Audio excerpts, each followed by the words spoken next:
Said 𝒂𝒂𝒏𝒏, guys. Thank you all. 𝒂𝒂𝒏𝒏. Aliamu nyameng asidi kia fo nyameng judinaya. You know, that's the last thing we're gonna accept in our life. Wolum kula mo me along bole accept in our life. There is no more, nothing like judinaya. You know, anything beduna kuku kono, it has to be factual. Tonya better lale mola kambe kuku kala lale tonya la kambe kuma fola lale tonya la kambe. We are not here to back anyone. We are here to say the truth. We are not here to friends with anyone. We are here to speak the truth. And that is exactly what the young artist is actually saying. Guys, we understand, there was a declaration of, you know, a ceasefire. But that declaration of ceasefire, amumbonte bulu, make a start, wale declaration of ceasefire. So, and it's very important to Molio Dula understand. Ndolman ceasefire command, and we will never call for ceasefire. And I want people to know that.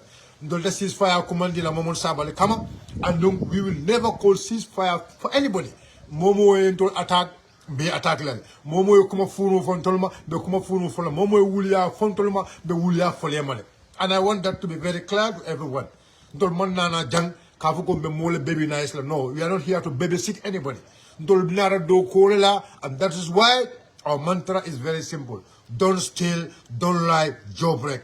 And that is something I know they will all fight, you know, Kajako, to put that mantra down. Ibe kelo kela, ibe furi yal kela, ibe kuma jamal fola, pulko mantra ta ka boendi. But wallahi, suma wallahi, Allah kuma kao, Allah ko alkana tsunyaroke, Allah ko alkana wuliafo, Allah ko Allah make sure alenyo serve. So until we will keep serving each other all the time. So the mantra is very clean. The mantra is very clear. So, Malana Kambejang, because I mean, time mantra back because I want to make this declaration or this clarification, Kabrim Kunung, because of Mantime Mosoto and Sokuta, and I feel like today I have to do it. So, guys, first of all, I just want us to do it episode by episode. Episode by episode. Mbakela Woleti, Ibajeloko, people listening can actually understand. Molsa understand no milem caring, Molsa understand no milem tonyati, and milem barakanta yati, and milem furi yati. You know, we must make sure our people understand some of these things. So, at the kela kubati, at the woman siya bake. So, guys, left time men now you go. Moment Sabal lebe urla about President Barrow, but let's hear episode 1 from Mohamed Sabali.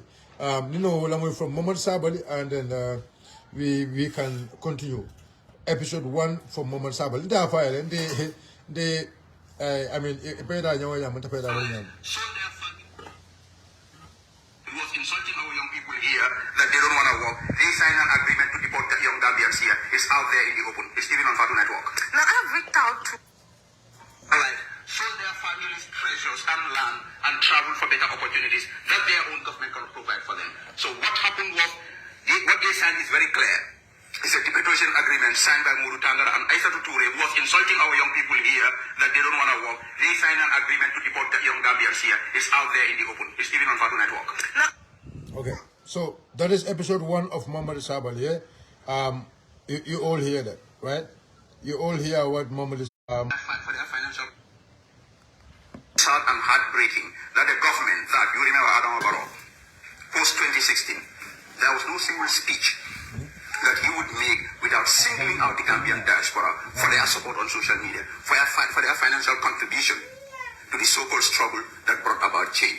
Those same people, this government has not lifted a single stick to improve their welfare, to negotiate for them. What they did is some lousy policy document, some migration project by some professor that you never hear about again, you know, calling the diaspora the 8th region. The 8th region will no longer be there because they're signing agreement, they're traveling to deport this. You're right. We're hearing of people getting mad, actually, mental stress in the streets of Morocco, in the streets of Italy, in Germany. People dying. And this government has done nothing to ameliorate their condition. And I know it is within their power. I've served in government. I know they are limits, but I know the certain things that they can do. They are not doing it because they don't care about these migrants, especially now that President Barrow himself went out of his way to antagonize the diasporans and call them Bafeño because he believes they don't support him any longer. It's a deliberate policy.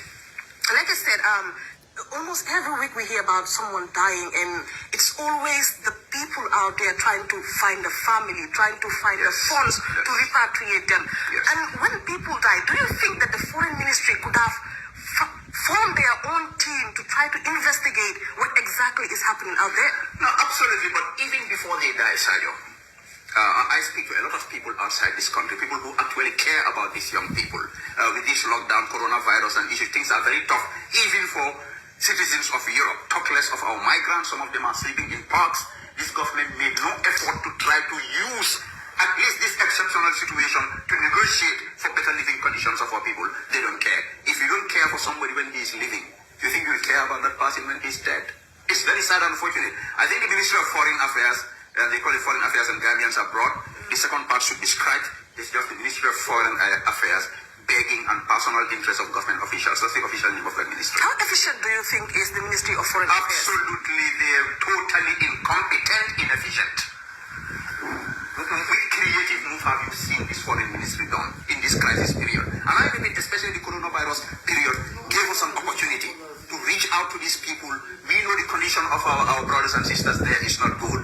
I mean, the whole world was focused on this. We could have leveraged this opportunity to seek funds, to seek for better arrangements for the living conditions of our young people, boys and girls in Europe and America. And Sabs, the country definitely have been rocked with one of the biggest drug scandals. And Gambians really seem to be outraged about it, but it seems government hasn't come out to issue even a single word about it. But we will get to that part because they have not said anything. Everyone is flying with their own allegations and stuff. But I want to know, what do you think in your mind? Can you give us a mental scenario of what you exactly think is happening? Well, my mental scenario is simple. It's a mandinka put proverb. Ninjalo famasimo before amakan tantamate kosila. Given this bopam, su tege tankam si banta bunyota tege sabarbu. So aliamen Sabali lafo ako Adam Baromu drug dealer. It's from Sabali.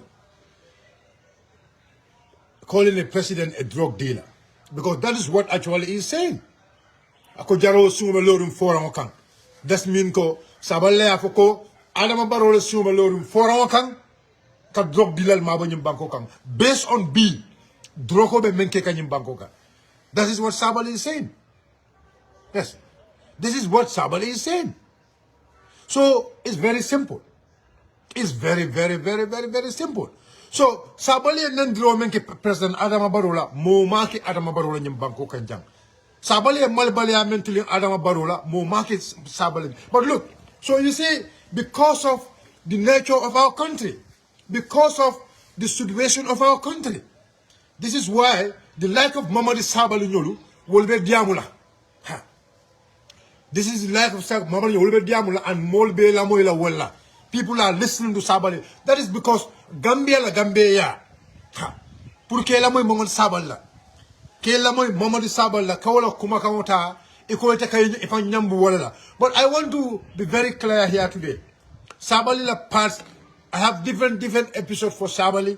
Pour more ya understand. For more nyante la moy la Mamadi Sabali la bang. For more nyante la moy la Mamadi Sabala. That is left to the Gambian people to listen to me. Or to listen to differentiate. Sabala diamo, anin tala diamo, anin dola diamo. But you see, more men may understand. Whenever they see Sabali fintida, ala nyum klubali akol start, or ala nyum malabali akumol start. I mean, the more fintida kantoro, is a no, ha kariman yanaka Sabali respond, bo karni Sabali mantra disem level. Let me tell you one thing. Sabali manke o moti. Sabali manke o adamadinti. Sabali mo multi me along. If it comes on you, yabula jaya come. It will every day be on you. Ha. Nana te kang ayeneng. Another kang ay kulubali akumol foye. Ima jabi lungo abetana ko kulubali akumol foye. That is Mamadi Sabali. He have no respect for anybody. He have no regard for anybody because abulan chenke malebe dunia konoja. Ha. Abulan chenke malebe dunia konoja. But look, I mean, be jaman nana jang. Nail. Okay, but Nail. Sabali mu multi me ya longo. Fu mo nyanta lala Sabali la bang. Ha. Fu mo nyanta lala Sabali la bang. Bulan chenke o membo ko Mamadi Sabali. Mo nyanta lala wala la bang. Mo nyanta ka wala kuma ka mo la bang. Bulan chenke o membo ko Mamadi Sabali. So, but you know, some of the allegations I made become a council kang, I made 𝒂𝒄𝒄𝒏𝒏 kang, I made kang. I just want to make clarification about those things because the records are there. The records are directly there. You see, a coalition partner soul UMC for DMC lemon DMC. Talib Ahmed Bensouda la dinewulu. Talib Ahmed Bensouda la talibolu. Yasan. Ala animal partner ke kang. Wolu mum bojo le. Wolu mum projo leti. Wolu mum get la problem uti. Because wolu mo be ya lon le Talib Ahmed Bensouda la corruption o. Ala tilimbalia. Ala I member du nyokono KMC already is out there. Imagine when I say la council Karamo Sisi ako a risk that our local government commission here extend to the recent things ko happened because Karamo fana ayo kumakao bondi na Jumale Bulu ayo kumakao bondi na from Momoni Sabal the statement Bulu it feel like they have a goal because meneka the B you'll be a baby searing it can me it can do a suratil wala nyuko kiaman yankuba dabo be do na problem ko na nyame and I want people to understand all these things. B Mohamed Sabal Lemba, Talib Ahmed Bensouda Talibol Lemba, Talib Ahmed Bensouda Dino Lemba, Kara Dino Lemba, because they are not a political party. Talib Dino Lemba. What I can tell you people very clearly, all of you to go, B, it will be a Kamendua, B, il a coalition movement, B, il a Denako movement, if a Denin Komena, if a Denin Kelomena, all of you to go, Yankuba Dabo, Ibo, Doyal and Yamen. That is exactly what they want. Ilafta Kajako, Yankuba Dabo problem mosoto. That's all what they want. Because today, many of these people, Yankuba Jiko Mensoto, Emasoto, Itasoto, Ila Yomidin. Many of these people, they serve in the government. They were all found corrupted. They were not leaders like Yankuba Dabo. Today, B, Ibele Kelo movement all in Yuko. Ni Yankuba Dabo me yalonko B, ni le Sénégal tol beti. Ni Yankuba Dabo me yalonko B, ni le Fisaran tol beti. Mba me sola nyadi le molbe dutla Yankuba Dabo le nyadi le. Wala mu la planoti. Because they have seen mol lata Yankuba la nyame, mol trosso Yankuba la nyame. Ala leadership ni yae wolaje, it will be ko be den na say. Talib Ahmed Bensouda talibolu, aning Adama Barrow talibolu. On Adama Barrow John Buda, Memus Mohamed Sabali. Because Mohamed Sabali abe menna na menentol malon tol yalonne. I swear to Allah, we know what you people are up to. Albe fero menton na be lonne. Al tolu kam membe fa ko kuma kilam go. Ni masa kunda mol be do ko la bil era consul. Senior member sollem. Ibe do ko la bil era consul. They are serving as spies. Ibe spy leti. Comme Kajibe, ibe minaf soro la kiamal yakba dabol as a fault. Puri ba trouble la no nyame, puri ba tonon la no nyame. Molben na doku la, molben na council doku la na staff soul. Melialongo, they directly work with the state intelligence. Ibe doku la become a council. Become a council molbeje melialongo. Ibe doku la council, but long ikada governor office le kataje to go and report. You'll munna council staff so let me understand it. B, if there is anything wrong going in becoming a council and Masakunda Alonoko is wrong, billahi wallahi taala, they will attack young Badab. Because B, the Masakunda Eman Sula Soto, Emam Mose is let a menna, Emam Moje Mea Alonko, it will alakobe down can Katambi Yanko Badabola. Imam Moje, Mayalon Kalakobe, Down Katambian Kubadabola. So all what they want, because it's a Japan because it's somebody Mayalonko, Aka Hakilo to Bakel. Mole Mayalon Abuka Motonye. But near Tonye, he never Abuka see Kafukon K button. Near Wulia Farmer, Abuka see Kafukon K button. That is I mean Chairman Yankubadab. But Melaka Lumolu, if a Siring Lumolu in a Dua minute to go, how Yankubadabo is going to get into trouble. Mbayin trouble la nyame me fanyala kan nyame. That is why niya gibe Gambian call man toilet. Gambian call nyabe yele. In fact, akeloni mandang just only Talib Ahmed Bensouda la kafo la malade. They have media houses. Media houses all melalonko. Ye online platform all lele. O platform all be moment pour que yanko dabo kele adam ma pet. But yalo membe ken ale ye moment kanda. Wallahi suma wallahi jomon kuno homa. Ale moment kanda, ale moment makoy, moment yalonko ala jiko sembe ala la kan. Yankuba Dabo boka ku jibe ka foko because nina nyinga pour mol no Yankuba Dabo ka no men ka folo ko ala ben jekan ala he doesn't care about ka foko president baro ben jibe kan no aka men ka ala ben jekan because wherever I am Allah is seeing me. President Baro is not seeing him, he's seeing him every day or every moment. But Allah is seeing him every moment. Wato suratili ala nyabala ala baro ayaki ala nyabala. Yankuba ke mirani ala temola than just asol projo than this mayor government. It thinks about God. I came in ala temola and in Gambian coal temo. And in the West Coast people will temo. And in the West Coast people will temo. But I mean like Jawya me along Alia City. O Jawya ni me Alia City kanaka fania lakan. Ka platform all do, ka platform all deda ko alkayam ko bala kele.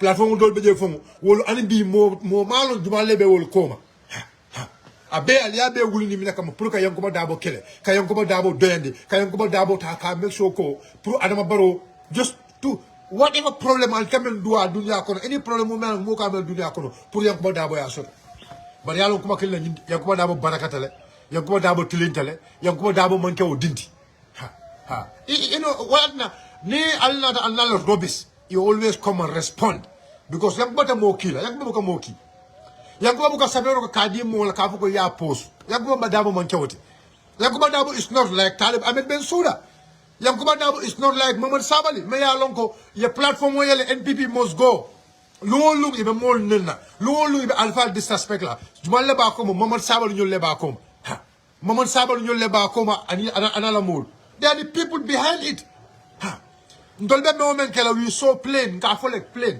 wala muslima yat bar wala fam adama yat kana bambu mol ko be mol tonyela ala man lef wala ni la te fan na be me women kala akeni ala temola that is what we do bar bi na kukli londe ni atata bi yanko baye anything in become ala kasumi alon ko ni luwa manta bi ma sakunda be jabe lakan e ka kawo men be fa e ka mol le bula marse ko no go di reconcile there Alta Masoko le mul samana ali nyilinka di la ko sa there di la ko sa 100% there fente mabola moma Sabali e kam mo men fo bi momo ka foye yalon ala audio kono ali ala mala audio kono abe modo je kan la audio kono ka fo wole aka fo alusan me aka je ala audio kono that alusan wo mu staff wolti bil kamera council. But that alusane, where problem also become a council before to Kana. I problem also the J. Yala ko samba munto to service commission. Service commission ko step out. Yes. So that alusane, nga yajal nale sabal audio lamoy. Alba moyela ko akafoko alusane.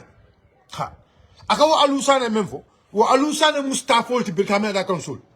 Ndoliata rajele.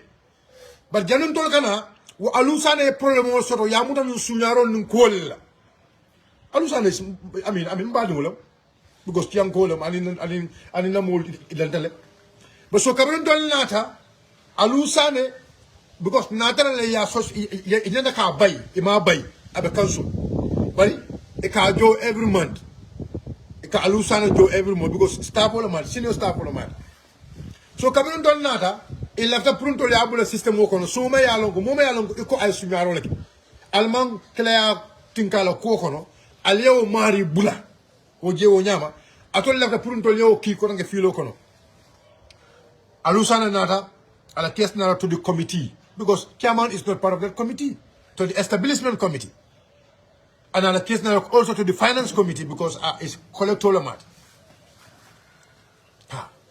So at some point the finance committee and the establishment committee agreed puri abula ta field okon. Alusane kilo musa back to the field. And we not na report also to kodenke ko abi revenue suppress kam kodenke.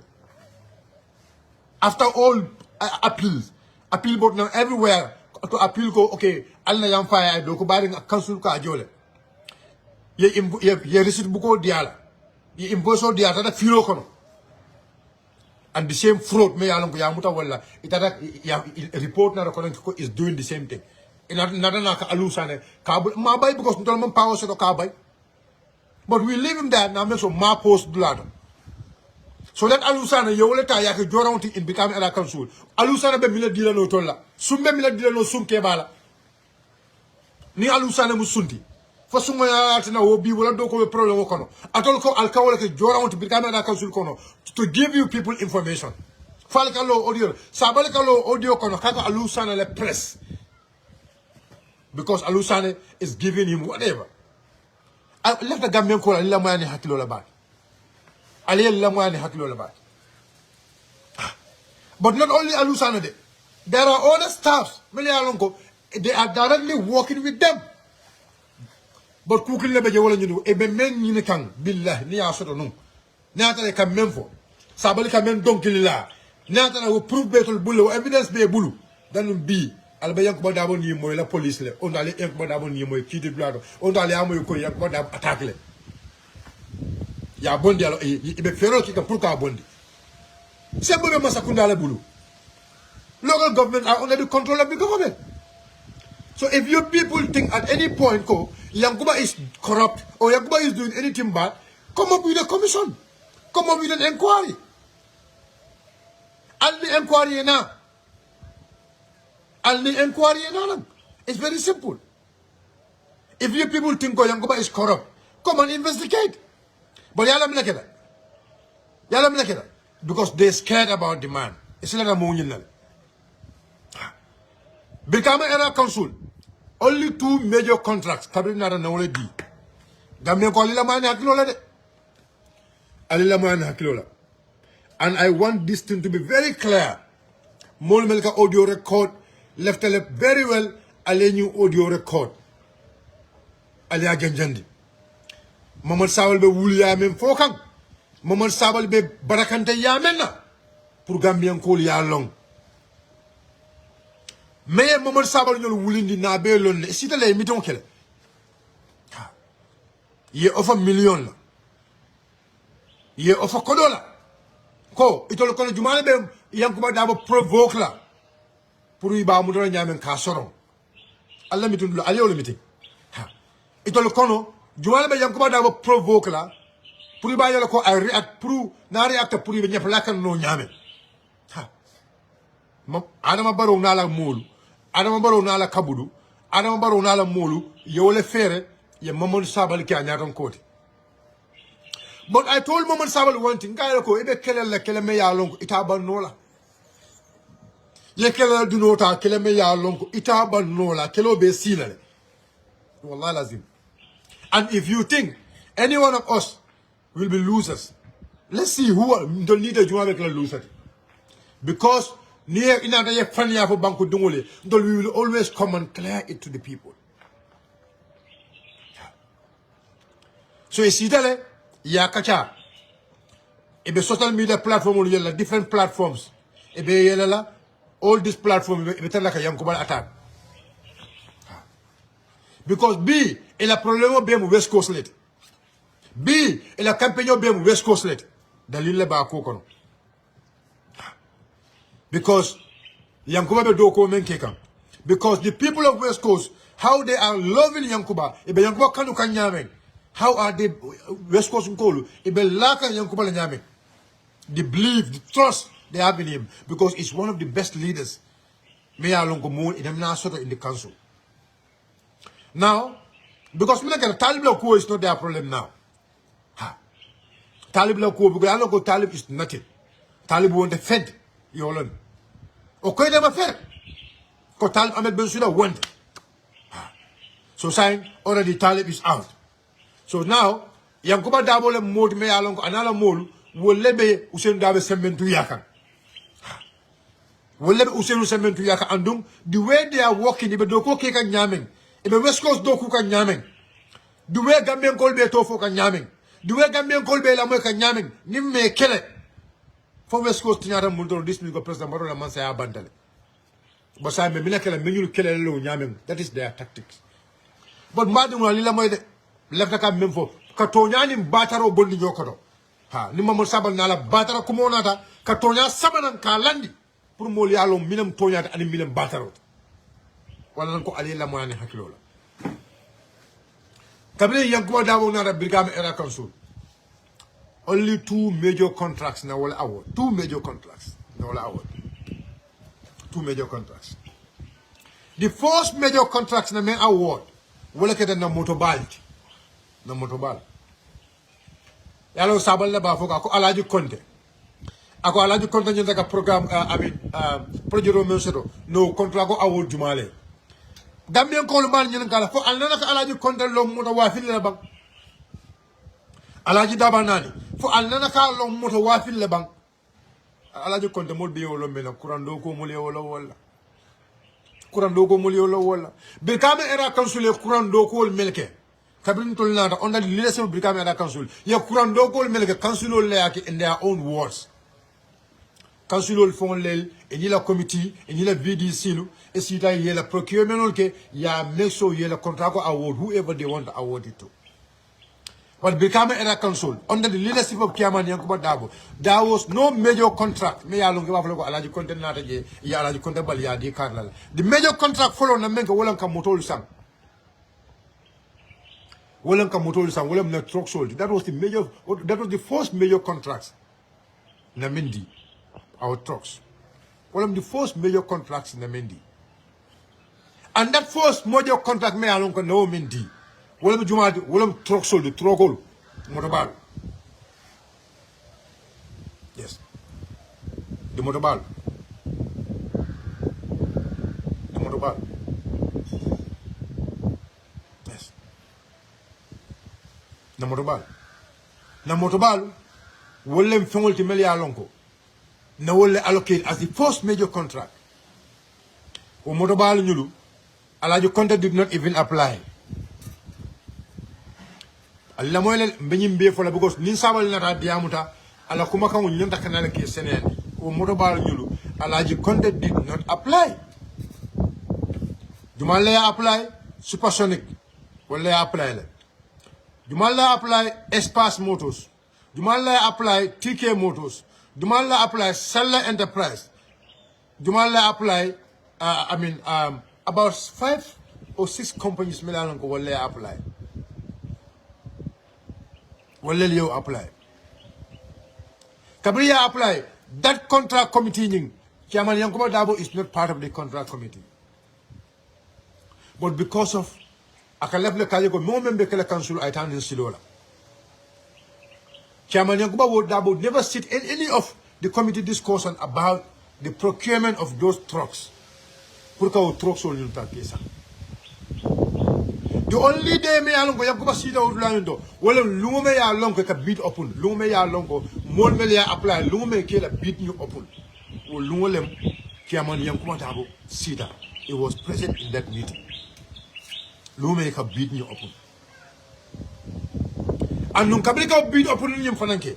Deliberately, we make sure nake live in our page. The camera era comes to the page. You need to get live. Nake live that program. We put it live. Something kitaje because Chairman is there. Something kitaje. Everybody see it live. And the contract was finally awarded to Mohammed Jah, Espace Motors. Espace Motors. Espace Motors. Finally, it was given to Espace Motors. Very simple. So, say, it will come in for the Kafoko, Chairman Yankuba Dabo was part of the contracts, Milkadi in the Camera Council.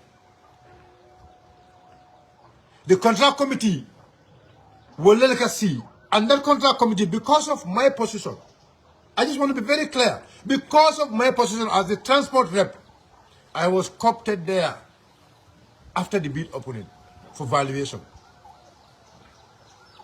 After the bid opening. But you go and ask Espace Motors la Kebal, te nyinka. Contractor did the Espace men, ali nyinka. Lume ya lonko. We were awarding them, Lume ya lonko, they came for negotiation. After awarding them the contract, Lumen, they came for negotiation. At some point, we were even about to cancel. We were even about to cancel the contract. But we negotiate later.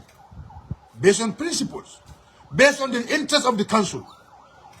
Young Badabo was never there. He was not part of any of the negotiations. But the records are there. The records are there. But Espace Motors, people at the Espace Motors can bear witness about all what was discussed in that place.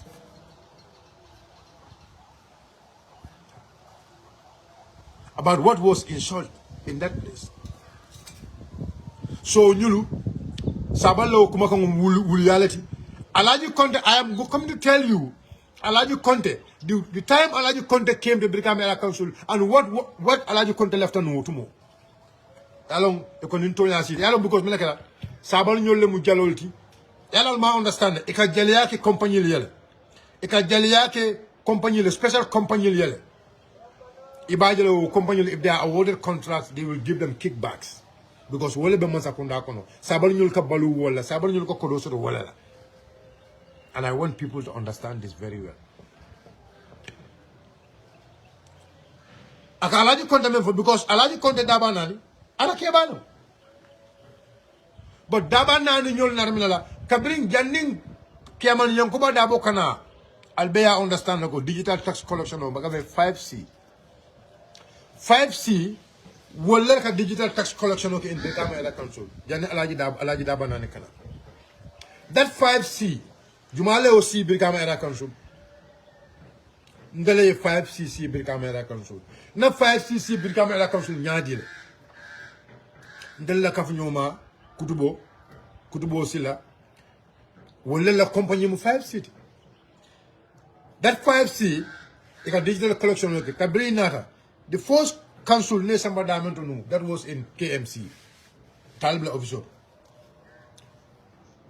that was KMC ndara nin talib discosta kabin talib discosta I more refer to ala IT monmel be la IT ndara monmel be IT anila ila contract gal nisida we explain them everything but ayatara talib ñol fana be kudo leto.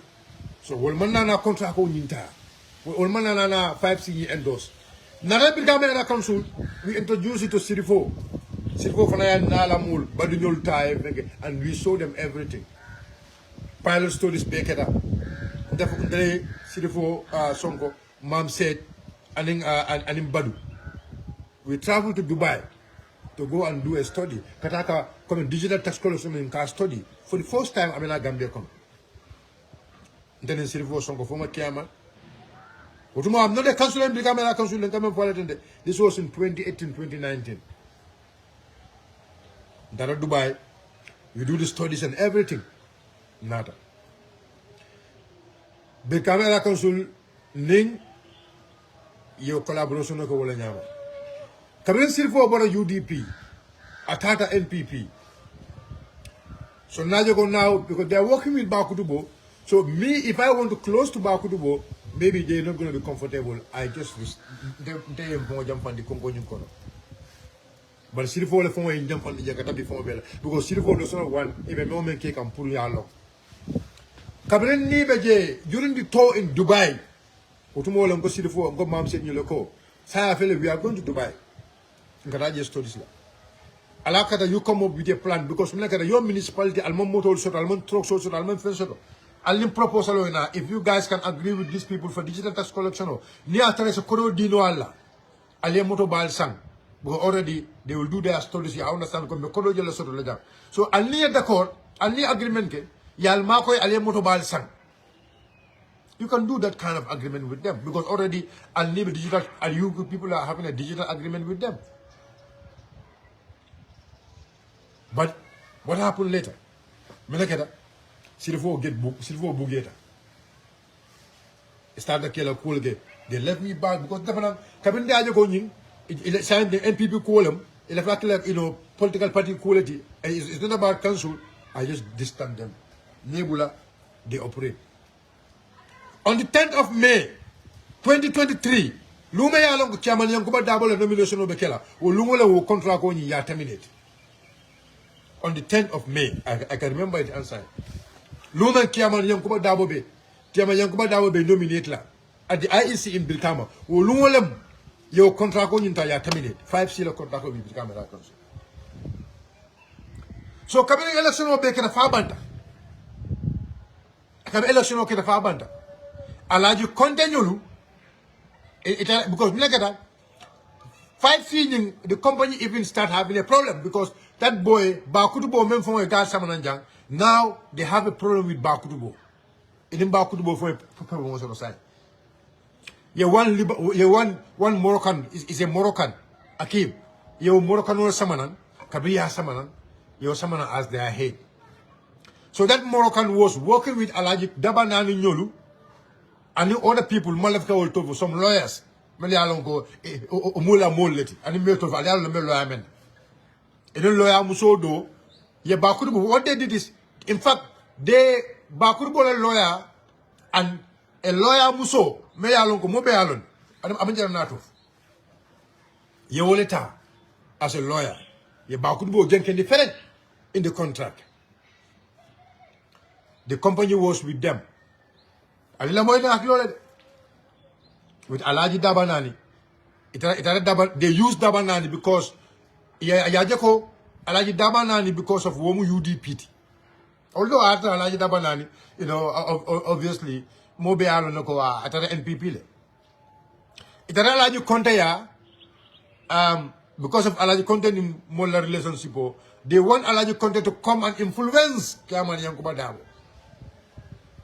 Itali Alaji Conte ya pour Alaji Conte sunano ka Kiamani Yankuba Dabo influence nyadile pour Alaji pour Kiamani Yankuba Dabo se song the digital tax collection on Yamurna. But in fact, il a tenu maintenant wala mnyindiko ayatana 5 sila kodol brigame era consulla before tol kana as per the agreement. So inada pour ka Yankuba ka Yankuba Dabo ka convince pour ka 5 sila kodo nyin ka ojo pour ka ojo. The letters are there. All the letters are there. There are records. But Kiaman Yatan Diloko, he cannot pay a contract me along a malong a kitanyami, he cannot pay nada there. And they also came a copula masun. I don't know, POD masun melialongo, Yintike wife and masun. Kiaman go galako no alila masun dealer, give them their machines. Because ila masun will them. Alila masun dealer. Yes. But we are not going to give the contract back to them because the contract is already terminated. That was Alaji Conte Lena. That was what Alaji Conte was lobbying, but Kiaman made it very clear. We are not going to do anything without taking it to the contract committee. But in fact, a matter like this already it's been dealt with. And already will you know, I mean, yellow contract will terminate. Say why? Kiaman Yankuba Dabo na the sign. I told left a Purukum way contract on you back to 5C. That is what Kiaman don't accept. This is what Kiaman don't accept. So Momar Sabali, it can't mean for a major contract. So Alaji Conte na Wolela. That was what Alaji Conte came for. That was what Alaji Conte came for. Alaji Conte na Wolela. But I'm also don't know. No, forget about this tribal. You don't get a comment for it. So remember Jibeka why I have been by Gombe live man. Forget about this Maimuna Fonko fake account Alinala Abukamalu Alinala Alcana Dango. She's a I mean a fake person. I mean Yalon come and come in for William Yundiko. I get Nulu e Kulubaliata le e Malibaliata, but Melakata, a little Kulubalia nila Malibalia be e buka finti. They don't show their face. E katara Kulubaliala, e ka hide behind accounts le yo Kulubaliake. Because Sabal la dino lem, Sabal la mo lem. Sabal Jikobe Nyaming, Jamal Be Jikobe wala Nyama. So don't bother them. Alkananul bother. Don't bother these people. You see, these people are people Melialonko, nobody should bother them. It's an obey moment wala ñu ko pour ye toña. It's an obey. Pour ka moje Melialonko atlinta. Momo atlinta jane be kelela. Billahi wallahi ta'ala. E mantala yanko ba kela kan fenna because mu nekata atlinta le. Dafa jub nit su jub fi gambe ku jam momo yalon koy tlinta hey ñun keno men bebe Ousainou Dabo kanga man ka fendi bugo Ousainou tlinta le gambe jam momo yalon koy tlinta le jang alon koy be kelela e be denne be kelela ka di man baraka e jamal be je man baraka mo furu mu la muti e man kala soto Umo fool Ceasefire alba wala jala e ko ka yanko bada attack. Alba wala jala ko alay usino attack. Because mo barakari mo inata kaw jala e malef kawje. Ha. Momo yalon ko e barakata jang. Billahi intala afoe. They will never see you. So ya jele jamal beje ibe NPP le ibe kulubal yala NPP ibe mole balala yabo they are causing NPP. Ha. Yalon bi already mombe yalon ko NPP must go. Barola mole be koma ibe mol nenna ibe mol alfa nenna ibe kumol be fala mole. Ibe kumol be fala mole because mleketa mo kulubalo le muti mo mole balol le muti e man nyalong. So they will every day come out to insult people. They will every day come out and tell things to people. So Alkana will danko. Barola dinnim kulubalo lem na fale janunko. Nil mo jamal beje ye lahidi fennela. Ye lahidi fennela. Yes, I swear there was a meeting call. Ibe yankuba dabo provoke la nyadile ibe bola ka nyadile pura kumafo o pura kuke me ya longo ibe nyapela kam puria arrest ka soro ndala fale ala sabe ta ya meeting ne sita e kam mental ibe yankuba dabo iba provoke la no nyadile kan la kata ya kata la sanji saba ya nyini nyawnya nyama council kono pour ka je ko abe kula kala me ya longo anu luwa manta sanji saba iba kumoni noma sanji saba ima shiro no sanji saba iba kumoni noma ima shiro no because they could not have him because minakata mot atlintale sanji saba iba kelaga iba nyinikan iba kisi kan 3 years they could not have a fault from his side sanji saba omo dinkendolti de omo dinkendolati moma yalon ko dinkendo Moma yalon ko dinkendo mati. Ha? Ekana mu. Ha. Moma yalon ko dinkendo mati. So 1 minute. Yeah, let me go for bon. Momo yalon ko dinkendo muti be kelela. Ebe wuliya fo lemal. Ebe kelela ebe wuliya fo lem. Ha. Bar komen ka senandi. Ka tande ko momon sabali mu wulolati anay wuliya la fo. Tatandi lako moma nyana la Mohamed Sabali la. Because Sabali wuli ya men befo no president baro manu. Sabali ko men beke no president baro la nu. Sabali ka men be la no president baro kan. But Sabali nan do men ka president baro. Sabali ye president baro ko mon jan keran wala. Keran. Ko keran keba. Sabali Adam baro ko mon jan wala. Jumale Adam baro ko mon jan dafa wala ka tambi Sabali nyim banko kan jan. Weo daso la ka mo ko kana president Konoba. It is president ko mon jan dafa wala. The records are there. The president ko mon jan dafa wala dafa. Sinyajelu to be president ko mon la wala jan. Bi te ka mo le ko mo kana fo ko Konoba. It lem juat. But because minakata ibe kele nyinol ibe fitna nyinol la. Ibe fitna nyinol wa na ka wulyal fo. They are talking about the market.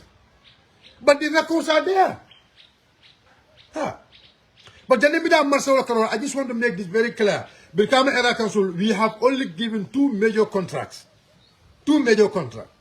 And that 2 major contracts, what I'm going na fuelo, esanso men kasang. Kamin tol na natra esanso be GNPC da manga ega Brikama Era Council ka esanso sa GNPC. GNPC ka esanso sa wallet. Nga esanso sa wallet. So but council after 2 years nyanda ka bido ñu open na again according to the law na contract na bidal ko na contract ko renew. That renewal of contract, that is what happened in the council again. Ufanang chairman yung dabo daman taraje. He was not involved. It's the contract committee. The contract committee. He was never involved. He was never seated in their meetings. The only day he came there, well, Lume be bidding you upon Lafana. Because as a council, as a leader of the council, such kind of transparent things, you have to be there to witness. Kiaman Katara would love just to witness. You have no say, you have no decision there. Because the power the jela sembo be melbul, the power only lies on the contract committee. The contract committee, whatever decision they do, it can send them to the general committee, to the general council, for general council to discuss about it. They bring reports to the general council if there is any observation. And go, Allah say for falalo, me along NPP say for them. Allah nyinka.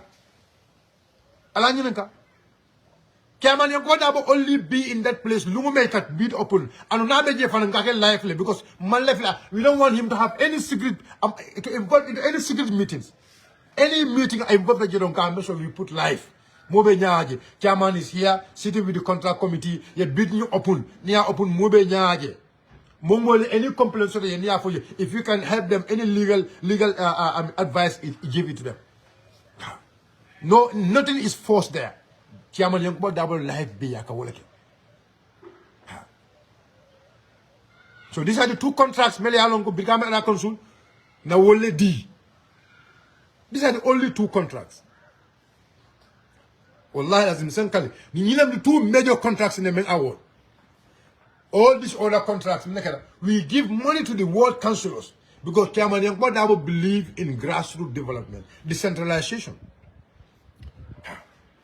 So councillor doko, councillor kamenke wolo yindiko, nka 500,000 odi before, nka na muri kotanke, nka mundi kotanke, nka sa nka $1 million cedi every ward la. But every ward may along nka $1 million dealer. Enila ward council lekasi, enila ward committee lekasi. Ward committee sate, ila mobe siri in the ward committee la. Sate be award on yindo. Anyone like I see, I discourse, I left a moon project like it. What is your new project? I left a moon project like it. I left project proposal to the council. Nalia Samanang, nearly 1 million of the Allah. I let us see Kodanke. I told them man like a procurement, council buka involved in their procurement. Council buka involved in the contract with the Jumal. Probably I understand how transparent Yaman Yankobadabo is. But probably I understand Minati neighbor Kelekang, Minati neighbor Kumafu will fire kaka. Because he is not like them. Chairman Yankuba Dabo is not like them. A barakate tile, a kulute tile, a tlinte tile. Nim momo tlinte nim banko kanjang along ke bekelele along ke bekumo bele folema because it tlinte menkama. So these were the two contracts. Mele alongo two major contracts. Mele alongo cam ndoliye D Councilier Award. And this major contract Chairman Yankuba Dabo was never part of any committee. And I want this to be very clear. Especially my brother Karamo Sise. Karamo, you know Yanks very well. Karamo, in fact, you know, when we came to council, there are some issues I do personally contact you those issues, Karamo. Being head of the finance committee, all because we want to make sure Nakele according to the law of the land. Because I'm a member of the finance committee. Anything bakela normally because you are the head of the finance committee and the other in Toledo Council do I do consult you, Karamo. Get consulted. So it's going to be very hard for us to do any wrong because we consult. Consultation we do consult all the way up to PMO. Can make sure it is according to the law of the land. So we are completely different with you people. Karamo, it's ending Talib Ahmed Bensouda. I don't want to go to that land. You and some other councillors in KMC. You and some other councillors in KMC. I told them terrible problem because of Talib Malavitilua. Go on Talib Queer. Well, I think that some of you people, already election of phone, it was a problem. You have an issue with Talib. It was a problem. Already election. We know all what happened. Malava was story side too. But you know, who is young, and you know exactly how that council, how we operated. But because Menekata, Bim Mantra cooking, well, I think cook da for income. It's fine. It's fine. But Nibe da for Lamokan, Tona for it. Nakan da for Talibukan, but I got moment for Talib Ahmed Bensouda quarter, along go Tonalem. Bill, I got moment for, I have, got moment for, it's the truth. No. That is the truth. It's all shown at the local government. The local government commission. Yes. I bet in the local government commission. So now atol ka wuli atol sign alman do ku soto alman fen soto alem mo le recruit just to be attacking Yankuba Dabo. Just to be attacking Yankuba Dabo. That's all what you people want. Alem mo le recruit. Alem mo le tali recruit. Alko alafita comme ka Yankuba Dabo nondi. But you know you people. But I don't want to concentrate on you people. Atol mo projo let. Atol mo projo let. Atol mo projo let. So come over. Talib ning chairman mota will lala in terms of leadership, in terms of trustworthiness. Mo be alon Talib. Atol council me alon go atol you people were straight, you people were strong. We all know you people. Atol alari election alin Talib kwerin. Alin Talib issue sotole because of Allah stand for the truth. Allah lonya. It's just because of this commission you agree to defend him, to protect him. That is why it's embracing you people today. But now Falengo, local government mo be alone the rules of local government mo be alone. But now for the rules of local government, you guys will be more exposed. So now that wuri alkalkala momol sabal lakam kunu anli menkeleta alkalkala wala kam kayankuba dabo kele is not going to work. Momol sabal me yalon ko alna keleta alna kumo befo sanji jelu atol ko wo momol sabali atol kala wala kam atol kalka yankuba kele because yankuba is your problem. You people are atol you people who is going to listen to you people? Hey, Bekuma Kilim Fulale, probably understand. Probably understand. I told you Allah head, Allah master, because this it's not only a response to Muhammad Sabali alone, but to UMC. Talib Ahmed Bensula Dinul.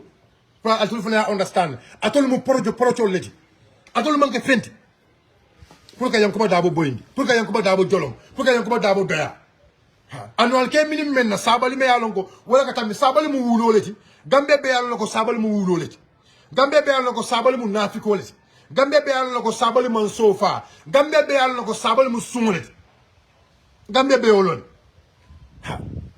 ko sabali mu with all respect and I limani be fola ngam for I still have the same respect for sabali up to date, but I am telling you ala character.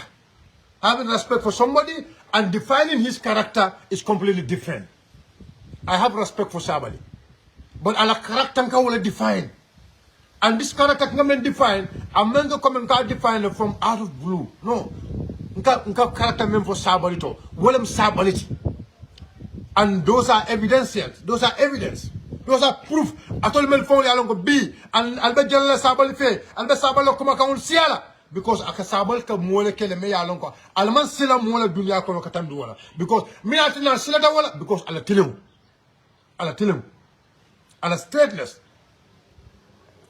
ndakuma kilim fula la jam pour gamen ko alla moyna kilo la masakunda la budgeto masakunda ka confident dépense it should be captured in the budget. Masakunda e ka confident dépense au local council au masakunda la bombe da outranding ak anyana ka confident dépense e ka ke la budgeto ko le follow ay traje follow in the budget. Ala ko Talib Ahmed Bensouda ya fatole atol projet mel ka Talib Bensouda noma ala fa ko aya file ko EU fund aya budget mun tole from the budget of the council which is approved by the ministry. Aya file from which budget, from which grant, any spending in the council without putting it into the budget of the council is incorrect. EU fund, let's go back to your accounts.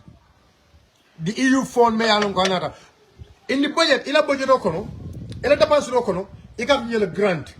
If you have any grant, if the grant, your grant mentioned, let's say in a budget okono, for example, mbei la ko nyinan saw e ben sola wulkem nyanda ka wulkem la soto nyinan saw grant mi malon ko ben sola mba sola la soro dlat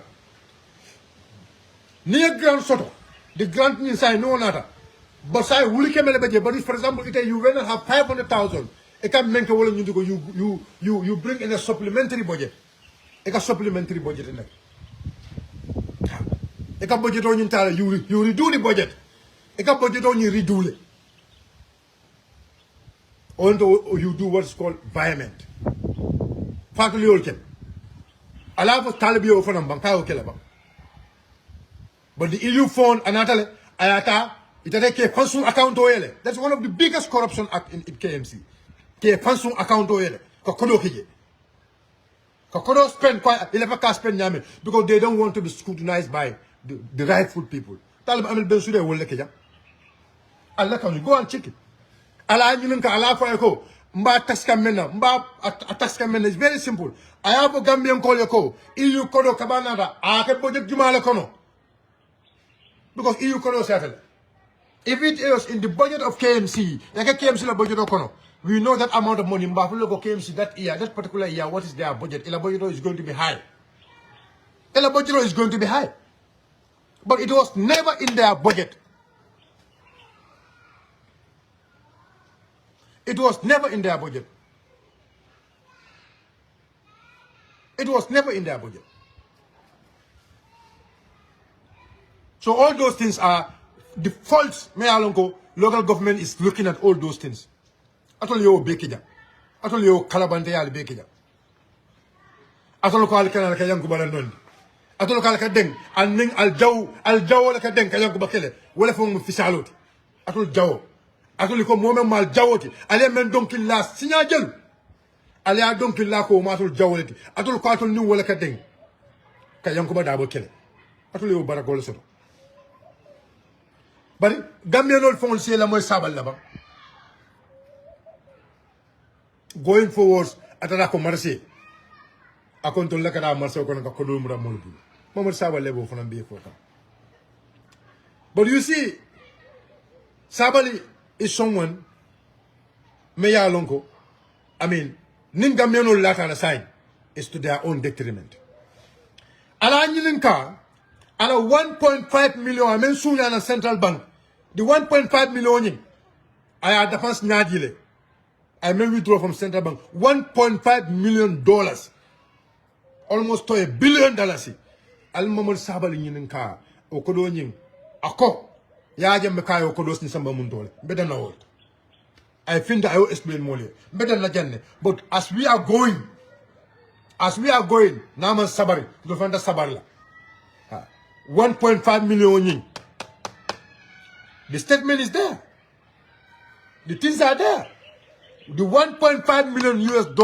I may you throw central bank ala nyilinka. That 1.5 million US yin. Ya ako ya jambe ata ki mundo le ka kodo sambaje. Ayo fo mo leba. Better na wol sambala ko. Kanaka wuli and the about the market. Chairman Dabo is never a member of the market committee. And I want that to be very clear to you again, Sabali. And becoming an council, when we came, Kabri Nata, Alia Marso Mutal Marso dealer. We use our own Namleke, Namol Command, the Molia Bulo Fainkan. It was not easy with us. Na Dual boy, na GRA boy, na Maria boy. This were our council quarters before. GRA benun diamond of an GRA built no of be boy. Marla Siphon not of an be boy. Nana time water, we use our energy and everything. Nimol Kafuta, through the help of the people, now Dulayinta, Nadoku. Through the help of people, especially Melialongo, they are affected by the Operation Kaladi Road. Nika Futa Nyoma, now Dulata Nabedoku. Those people. Now, some people already applied. Pulukajeko, Mase Kutamanya Bedila Mella. But Governor Ning Alamolu, Governor Ning Elamolu, Idata Nyola, a Manson Cow, Marson Murundi back to the council. Now, Umol Melalongo ya apply council. And Umol Melalongo will do Koke when we were doing the work. Animal Melalongo, Kabri affected. We take all their list of people who were affected by Operation Clear the Road. Mol Melialongo, you affect the Operation Clear the Road. Natanana ki Marion ki allocate into the new places. Amango komen kapoko, ndole aloede, ndole ground no in level. We allocate spaces for people. I did the measurement. Sorry. You were telling my name, I did the measurement. But I have no right to give sub to anybody. Because I have that expertise. I do the drawing and everything, I give it to them, they do the job. But I'll go and make investigation there. It's very simple. And bring evidence of Ndekorom Rajmalabul. Yalong, Neokodi Mutakumo for. Billahi, Nina Rajang, na explain ye. Na explain, Molba Lonele. Memutonyati. But while I'm going to Sabar in the Senate, Bakele. Billahi, wallahi, tallahi. In the Senate. Mafo conte Mumalai quality. Mafo conte Mumalai quality. The Mafo conte Mumalai quality. But Kukilimbe Sabar in Senate. I am more clean than you. My legacy is clean than your legacy. My record is more clean than your records. You cannot stain me. You cannot stain me. Never on earth. Allah loves you. But in the Kumakilem Goyko, even mento at a wokla. Cooking, Ndolia expect, we expect. One thing I want to tell you people. Until we are expecting ko, Albert Menke and I expect we know it well before today. Because this is going to happen. We expect. We expect ko alni allegation on minale, alba allegation on lala molkan.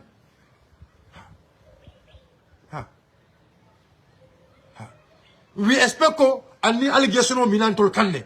Alba kamula lankang because yalong cooking lebege. We have seen the sample. Ngoy ko lawyer dabo. A jawya men be ba kang among fendi because of alatelum. Ndolialo noko jamano be nyameng, ndola society be nyameng. Need to draw along you will have attack from people because it tilungo need to the banko kandrong it a mosi quality. So Gambian ba understand na Gambian yalo noko the trick album play kang the game album play kang and what exactly you people want. Alhamdulillah Gambian ba understand kan ko alla fero manke fendi kayang ko ba dabo nondi.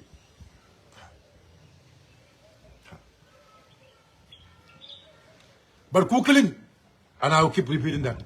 Albe kato kela, albe trial kela, albe fero be kela. Puruka yankuba dabo tina, puruka yankuba dabo nondi, alte yankuba nondi la no kari yankuba fonga kafan senendi. Yankuba buka moki kafoko ten senendi. No. He's not the kind of leader. Yankuba buka moki kafoko ten senendi. No. Yankuba buka safero ki adi mola ayafoyoko Teya post. Billahi. That's not what he does. Yankuba, if he feels anything ko, ya tole nondi, or ya tole involved, or ya institutional dadun, he will come clearly and take responsibility. That is the kind of leader he is. He will take responsibility. Natra kunoru wolem, he will take the responsibility. Nunku kendo wolem, he will take the responsibility. Wolem nyaton kayati. Yankuba buka moki. No, ndebuka, ndebuka moki, ndebuka jabi, ndebuka kari jabi. Ajabi! Ni atara songonta ajabi. Ha, ndebuka mo jabi, ni songonta ajabi. But ni aje kabiri, albuka jabi loka, watu wana haka fuko, ndefisara karle. No, look, because mina kela, ake songole fo. Aka mem fo me songole. So Yankuba is that kind of person. Yankuba mo mold, Yankuba buka song. Yankuba will never allow anybody to put any stain on him. He have the mouth, he have the hand, and he have the heart to clean himself. Kafongo senende, yankuba ta mo kila, yankuba buka dende mo koma, yankuba buka copy and paste di mola. Comme membe kering, atole talibla molo albe menke kang, al coalition with Muhammad Sabali. The coalition of, betrayers. Allah betrayer coalition on you. But cooking lebe wala nyuko. Talib Ahmed Bensouda Kafo is already exposed to the world. It's already exposed to the people. Molia Lonne, Kafo Nyimu Kafunajileti. e man lafi e ma xame soto pour faloweke bibi lala ni ni ka yeso no mo fara e ba fole ko adama baro e tambi 2026 ba yelo ko 2031 interference nana because they don't have the fitness ima fitness soto ima baraka soto they have not seen the love from anyone that koitol they will be president of this country but ko say be alay usen la presidency mo tinyala nyadi le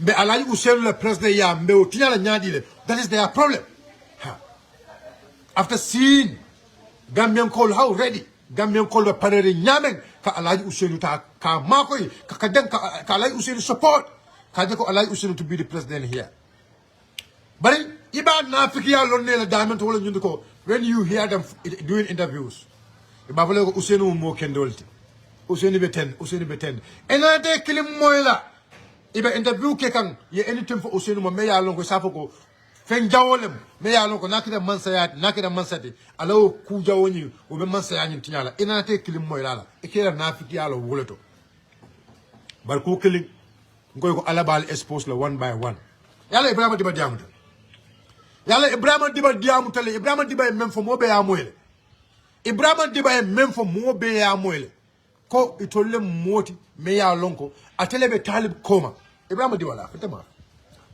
ako because menekeda ibrahima diba me fo ako because kabirin tamo me ya lonko karto fighter ako talib ko atebe da hala politiko la ako atele talib manene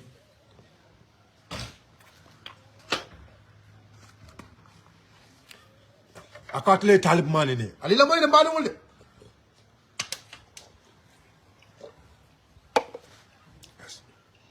ibrahima ko atele talib Ahmed Bensouda manene pour akane da hala politiko la bon madul atol mel kantel la moy baaki aliya lon ne ko nafu dal ne ko Talib Ahmed Bensouda lefta nun ka politiko bula UDP bula kata Adama Barrow bari nafu nun na interview to le ko Talib Ahmed Bensouda ni Macky Sall ñojele bari Ali Ibrahima la audio la moy de Ali Ibrahima di bala audio la moy wala nan ko ñim projet melbe Talib bala tul mu projet atulinte billahi atulinte al lefta tole la al basib la al lefta moli ya long mol ba lon na that's what I want bari ngam nam fo wala ñundu ko atol projet wallahi alman Talibu long kata min tala atol projet ha atol man Talibu long kata min tala bari Ibrahima diba fela ya fo de Ibrahima diba la fa ko kabri election o keda ako Talib ko abeda halale kabo UDP but in fact Talib kata nung ala office otole ay Usain Dabole fangol be jindi the proofs are there the evidence are there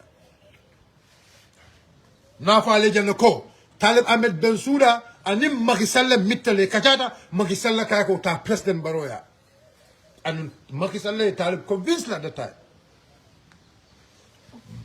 but the only thing may at because Ibrahima can memfo Ibrahima, you know, look, well, sometimes I don't understand. Ibrahima can memfo Ibrahima and the others cannot convince Talib in those periods. If the Talib convince no what, they cannot convince him. No. If the Talib convince no, because Talib fear things have already fall apart.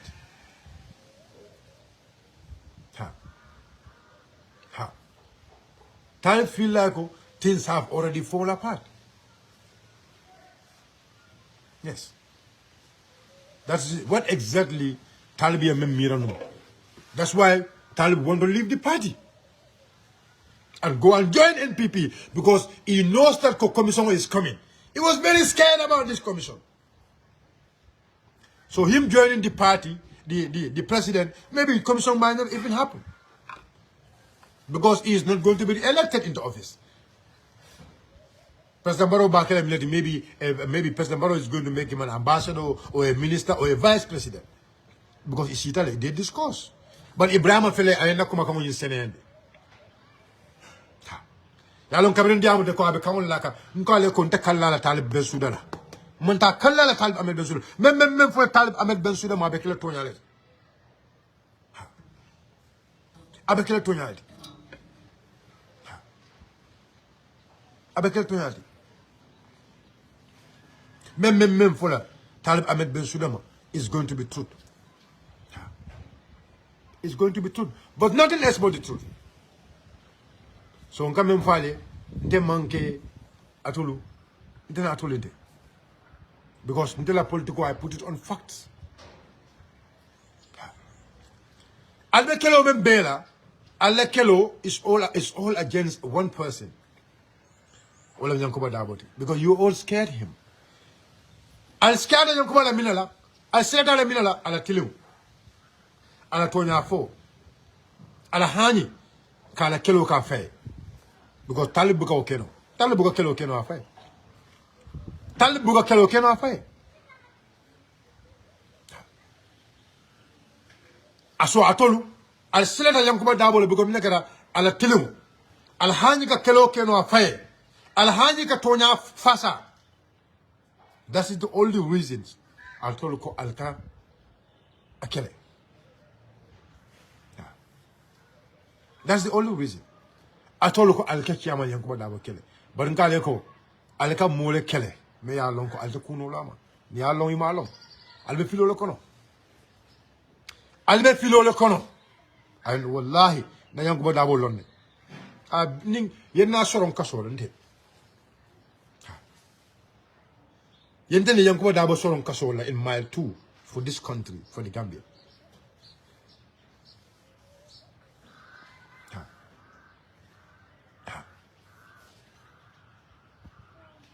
Yamwe, Yentene Yankuba Dabo, Yen Soron Kasola Lembe Kasola nu, we know exactly the Liadon the member caring. Nte Yankuba Jiko Lone, Nte Alone, Yankuba Mujumaleti. But in fact, ite Musa said even for along ibejang. Ite Musa said, me along ibejang. You know Yankuba Dabo than anybody. You know how trustworthy that guy is. But you know how straightforward that guy is. But because be minekeda, ibe talib la noma porochola. Ibe talib la noma, budu bola. Iko ikakafu moluma iko kayankuba la doya ikakafu moluma melalo wol ko kayankuba la doya wallahi it's not gonna happen. Ite Musa, you know ite ya long dumala yankuba alka memfa talibu ka respond hey because ala respond balea because minakada ika jiko le fo ika memfo wolem tonya abi me respond la ni be jiko fo ka memu da jiko mo ka wala fo ma with evidence and proofs. Ebe mina fola kolenke. Ebe wol jabile minela. Because you cannot debunk it. But the only thing Talibu can make you know wolem nyundi ko aita ala multa ala dala sidlalta ay parendi yenana eko eka Talib la keloke. Yankuba buko okay. No, Yankuba don't do like that. Yankuba don't do that.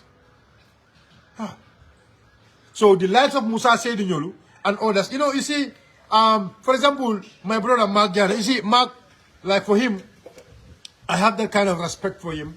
I get coming,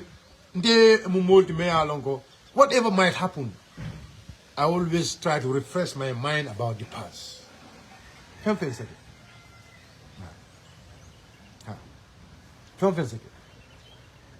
I always make sure I did that.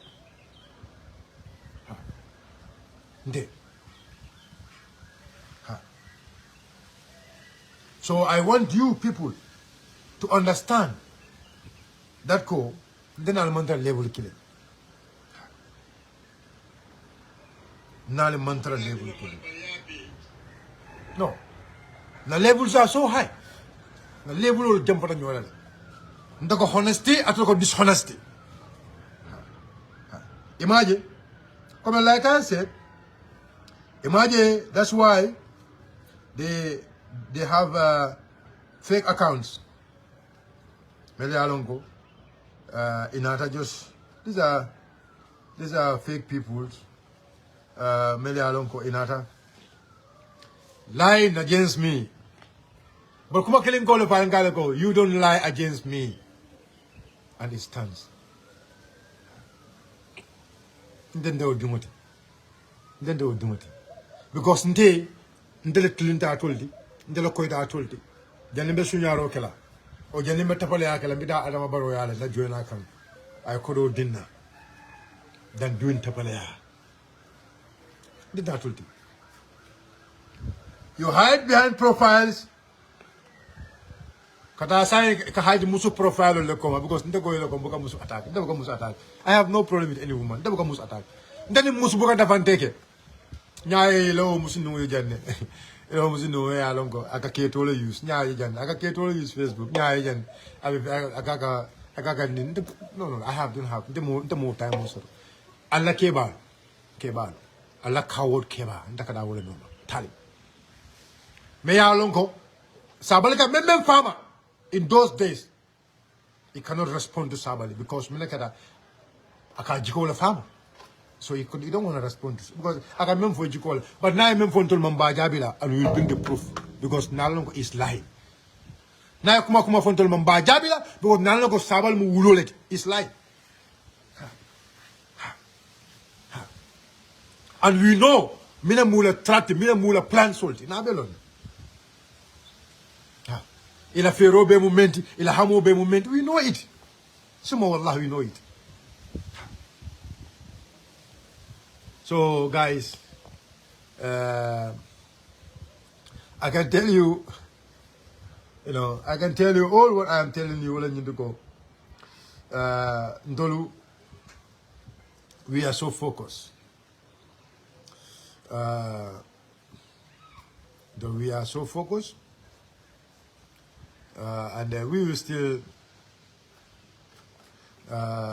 still stay strong. Yes.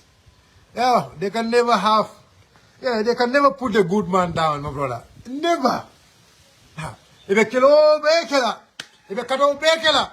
Billahi, you can never put a good man down. Sanji Saba is on the fight. But that doesn't stop from delivering. Yeah, go down. It's not your mate. Sanji Saba anibe kelola. Sanji Saba iba kelekam. Sanji Saba ibe kobe fokama. They could not get anything from him. In fact, intelligent officers sama council ibeje. Council officials serving as intelligent officers. Yes, still they cannot have anything from him. He's a coward. Your leader is a coward. Look at it. If he's not a coward, come on. Why is not responding to Sabali? No. Sabali, call him a project, whatever. But now a member, you have to come and clear it. If you believe that I can member, I'm going to turn it. But because I can member, I'm going to turn it. So guys, Manaka Media, I just want to make these clarifications for people to understand. Sabaliko, I can't do that myself. Because I don't want a sister. I respect this lady very well.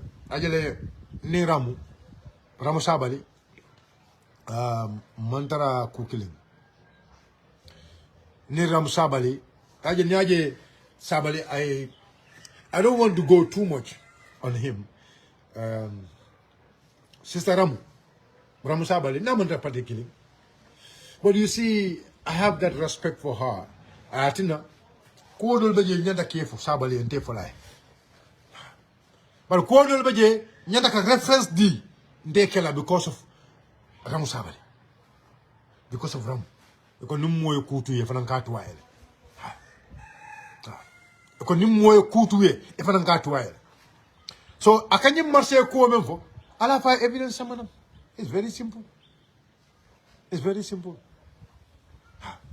The letter of Wula Tarik, you are the one in the government. You have powers to come and investigate the council. Come and investigate. ha Allah bari comme Gambian for Gambian call left a mobile all along and left her wake also a special audio to Gambians. We are understand. Member caring. Member caring. Pour Gambian call be a faham. Albe kele jamale jela Yankuba Dabo Kang. Albe Tonyin Jamal jela Yankuba Dabo Kang. Nunko Yankuba Dabo become era consul. Bari Kairolem. Alabula yetara Yankuba Kang. Kairolem. Kairaba Puri yetara Yankuba Kang. Let them concentrate on Yankuba. It's not a problem. It only concentrate Yankuba Kang. Ka Kangala Kang, ka Wulia Farmer, ka Dua, ka Nini. Pour Kabula problem. It will let do come molde. I will be continue. Bal Kukili Nabi Ala Jomem Barakandi. Mobuko Barakantandi no. Ale Jomem Barakandi. Mobuko Barakantayandino. Alele Yankuba Dabo Barakandi. Alala ki dim Barakarimuti. Alala ki Tonya Moti. Alala ki Motulindi. Neatara low Tilimo. Atoluko Alkakele welcome. Alo Tonya Fasa. Atoluko Alkakele welcome. Wallahi. Sumo Wallahi. Alala not call Fasa la Yankuba. Yankuba Nyar. Alala not Taru Sandi la Yankubati. For Ila Yomidin. Kabi Yankuba long come minti. Ani alatemo akemira wala ala dokome abake kan ani alatemo abake kan wala aba molmel nafa kan bi aba molmel na fulo ta kan aba marakan bi wallahi ngogo lunso da the general council ayina ako let me tell you people one thing alia understand ako ndama Angleterre bula kanajang just because I want money akonga jo Angleterre kan jo men naje wala siada kan jo men naja ngam men so Angleterre karo wala siada ngam men so da. But one thing I'm telling you people, any day, na realize ko, I cannot serve my people. Any day, na realize ko, nta doko kelano na moli. Wolungolem, mbem pakele mbem mura back to the UK. That is his statement. Ako lungome ya lonko, I will not able to deliver to my people. Nta tonya fasala, nta tulina na doko yunkono. I will not be able to take responsibility. Kuku kenanyem council na lume ya long contact ndabalanta to take a single responsibility. Ako lungolembe bolanyin lungolembe resign I go back to UK and go and work. That was in a general council meeting. General council be the siri. Ayana for it. Lume ya long ko mole jiko men sodana nanya ko jiko nyin mandala ka mafa. Ako lungolembe park I go back to UK and go and make my life and go and work. That was the statement from Yankuba Dabo. At left. Alama du fele mentalita bari alfali bejele kebali beje mol meli alon ko wole yank bolong even in the UK and here bama mas nyolu bama nyolu buko wala na hameda siri nyoka wol they will say a lot about about Yankuba. Bari mo fele me alon ko he struggled so hard to reach to this level. It struggled so hard.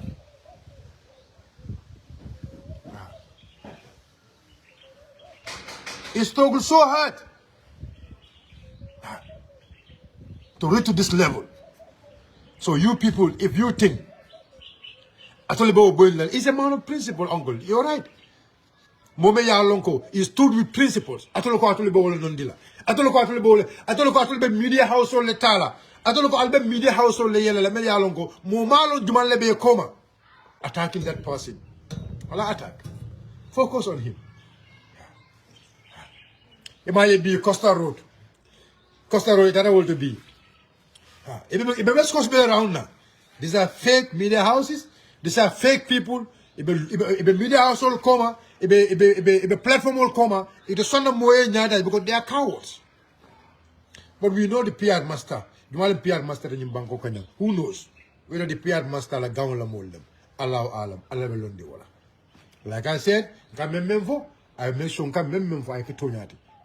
Nimma memman koy mamba fa Allah alam ubi ala labulu ala le wolong nimma memman koy ma bar mem koy dam dron ndak le wala falante mem koy dam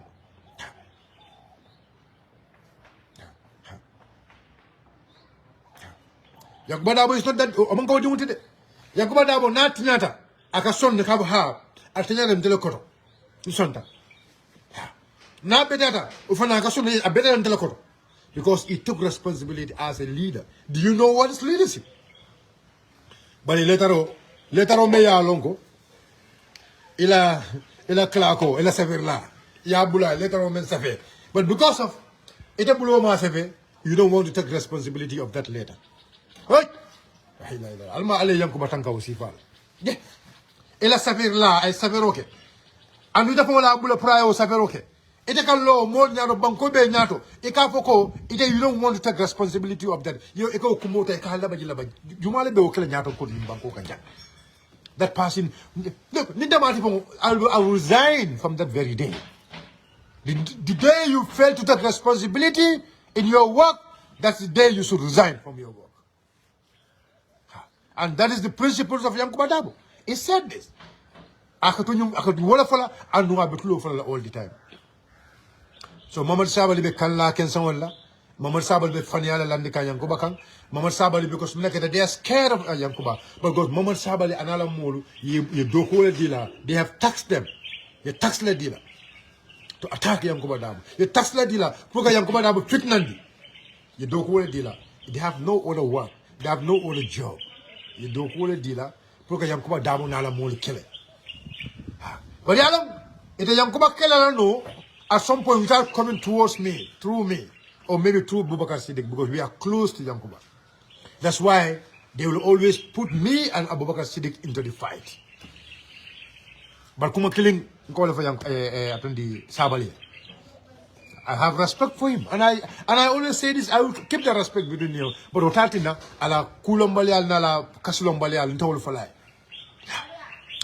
Ala Kulombalial, nala Kasulombalial, umat nanto falai. Because Keba, yalong nin Keba tada folabong, ama understand, amang kaso long. So for ya explain I understand. Amang kanandiri today, comment ala character la woti, umala balwoti, umala life Kenya la woti, and I have to say that.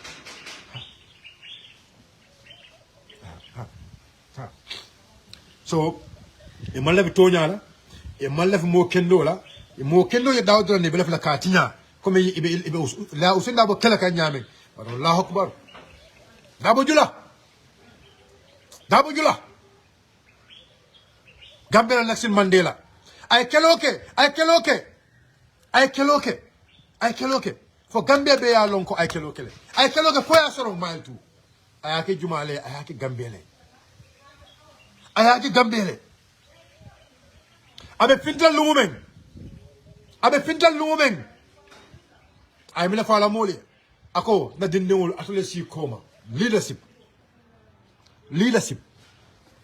Ako, dinul, atole si coma. Kebalu al taminato. Ako, anum manlef moe taminato. Alila moe leader nyatonko. Alila moe a leader. La usino Dabo. Dabo Jula, Sanka Jula.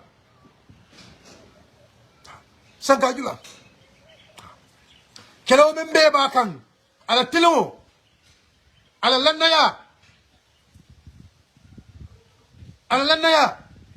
wala ya tinne ba kele kan wala ya tinne be fanya fo kama wala ya tinna ni membe be ke kan wala ya tinne be ba kilin kala amangen dole ku kutati pour mo le wul ka mo ken dole kele o man ken dole ku kutati dole o lon ne meta konole pour mo le wuli na fi ko le wuli ka wo so le wuli mo fu le wuli ka mo kendo kele amange kukutati nyim banko ka jan bar ntolo wulu da kono le ntolo ya kele sankaju la na même fois ka bara wala abu jula la Ousainou Dabo le karandio la Ousainou Dabo le dinno me ya lon ko ay do ko Ousainou Dabo le koto I do ko Ousainou Dabo koto but Ousainou Dabo la inspired to be a lawyer. Ousainou Dabo la inspired. Ousainou Dabo la karandi pour être lawyer. Ousainou la dajiko, Ousainou la jiko ay wala sika. Wala ba abulu. Tilim. But Ousainou la tilim. Jumale be sira idan ko dafa Ousainou man tilim. Abe man sakunda ko no sanji killing o sanji fulaninto. akada foreign minister ti akada vice president ti ala fo man sakunda ye ku kilim fintin ka ko uselle na fulo sunu jang usenu makana usenu ye vice president yake ay foreign minister yake fombe bi men kono kilim man finti ka ko usen dabule ni sunu ni masakunda kono dabu jula sanka jula akilin jula akilin mori akilin jula akilin mori